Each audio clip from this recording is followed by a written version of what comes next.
গরমের দিনে আসলে কিছুই খেতে ইচ্ছা করতেছে না, তো ভাবতেছি কিছু টমেটো ভর্তা বানিয়ে ভাত খাবো।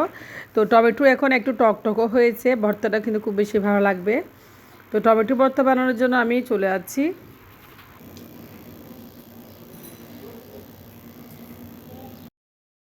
টমেটো ভর্তা বানানোর জন্য আমি এখানে টমেটো নিয়েছি, পাকা পাকা একদম পাকা টমেটো নিয়েছি। আর টমেটোগুলো আমি একটু কেটে পরিষ্কার করে দিয়ে কেটে নেব।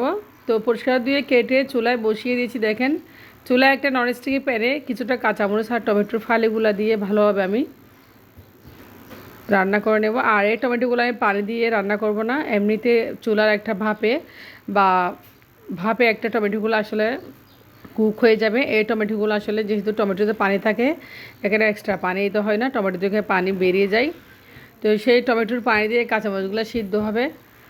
আমি এখানে লাল কাঁচামরিচ দিয়েছি কিছুটা।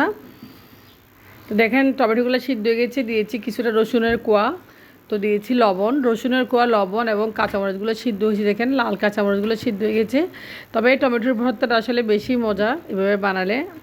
তো অনেকে পুড়ে বানান, তবে আমার থেকে এটাই বেশি ভালো লাগে, খুব বেশি টেস্টি হয়। তো নেড়ে চেড়ে ভালোভাবে পানিগুলো শুকানোর পর্যন্ত আমি অপেক্ষা করতেছি। তো পানিগুলো অনেকটা শুকিয়ে গিয়েছে। আমি এখন এদিকে পেঁয়াজ কেটে নিয়েছি খুব সুন্দর করে। আর টমেটো দেখে পানিগুলো শুকিয়ে গেছে।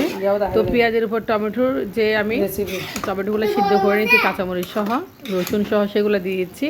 এরপর যে আমি টমেটোর উপরে কিছুটা দিয়ে দেবো এখানে শুকনো মরিচের গুঁড়া বা চিলি ফ্লেক্স বলতে পারেন, বা শুকনো মরিচ গুঁড়া করে রেখেছি। তো দেখেন কত সুন্দর ভর্তার জন্য প্রিপারেশন নিয়ে নিয়েছি। দিয়েছি আমি এখানে চিলি ফ্লেক্স 1 টেবিল চামচ, আর একটু ঝাল হওয়ার জন্য। তো টমেটো ভর্তা ঝাল হলে বেশি ভালো লাগে, যেহেতু টক টক বেশি। আর দিয়েছি পরিমাণ লবণ আমি আগে দিয়েছি, সেজন্য একটু কম দিয়েছি, বেশি লবণ হলে খাওয়া যাবে না। সরিষার তেল দিয়েছি এরপর দিয়ে কিছুটা পরিমাণ। তো এখন সরিষার তেল একদম ভালোভাবে বেশি করে দিই নাই, বেশি করে দিলে আর ভালো লাগে না খেতে। খুব সুন্দর করে মেখে নিচ্ছি টমেটো ভর্তাগুলো, মাশাল্লাহ। তো টমেটো ভর্তাগুলো দেখেন আমি হাত দিয়ে সুন্দর করে মেখে মেখে করে নিয়েছি। তো এভাবে গরমের সিজনে টমেটো ভর্তা দিয়ে আসলে প্রচুর পরিমাণ ভাত খাওয়া যায়, কিছুই ভালো লাগতেছে না।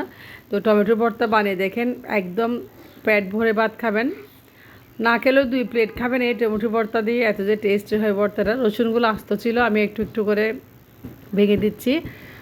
তো ভর্তা হয়ে গেছে, খুব দারুণ একটা ভর্তা, আমার কাছে কিন্তু খুব বেশি পছন্দ। আজকে আপনার সাথে ভিডিও শেয়ার করলাম। ভর্তাটা কেমন হয়েছে অবশ্যই লাইক কমেন্ট করবেন, সবাই শেয়ার করবেন। তো এই ভর্তার একটা প্লেটে সার্ভ করবো এখন, যেহেতু দুপুরে খাবো। প্লেট থেকে নিয়ে দেখেন কত সুন্দর মাখা মাখা ভর্তাটা। তো এরকম টমেটো ভর্তা আসলে পাইলে ভাত অনায়াসে খাওয়া যায়, খুব বেশি ভালো লাগে আমার কাছে। তো আজকের ভিডিও একটু পর্যন্ত। আল্লাহ হাফেজ, আসসালামু আলাইকুম।